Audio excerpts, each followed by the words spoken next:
This is spineless, milquetoast, neoliberal apologia. This comment perfectly illustrates how indoctrinated people are with ruling class capitalist ideology. This person is incapable of imagining a workplace being run democratically, where decisions are made democratically. Has this guy never heard of the concept of delegation, of worker councils? Does this guy not understand how decisions can be made democratically? It is taken for granted that corporations should be run like fascist institutions.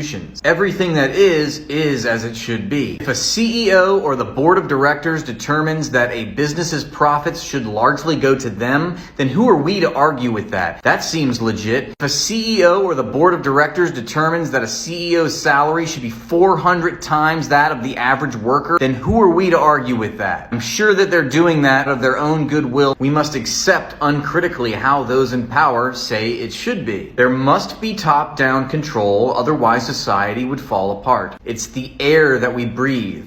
And yet, unironically, in the same breath, he acknowledges that there are examples of democratically run businesses, such as worker co-ops. Furthermore, the implication that worker co-ops are somehow easily created and maintained and are perfectly legal in the all-pervasive political economy of capitalism, in which you have every industry cornered, captured, and monopolized by a handful of superhuman, stateless, transnational, multi-billion-dollar corporations, which are beyond reproach, is absolutely asinine and completely lame to any fundamental understanding of the material effects of living in this state corporate complex that we live in, which has dominated the entire working class and all small businesses. Business just has to be a top-down fascist enterprise. There is no other way. Even as wages have stagnated since 1979, even as productivity and profits have soared for upper management and the largest shareholders, even as $3.9 trillion have been robbed from the working class and gone to the 1% of society in the first 2 years of the pandemic, even in the face of all of this, you still have people coming out of the woodwork to shine the boot. How many spineless, pick-me, temporarily embarrassed, billionaire reply guy bootlickers are going to come out of the woodwork to defend corporate autocracy? It is absolutely disgusting. We should all be disgusted. Also, let's follow his logic when he says that workers wouldn't give a shit about the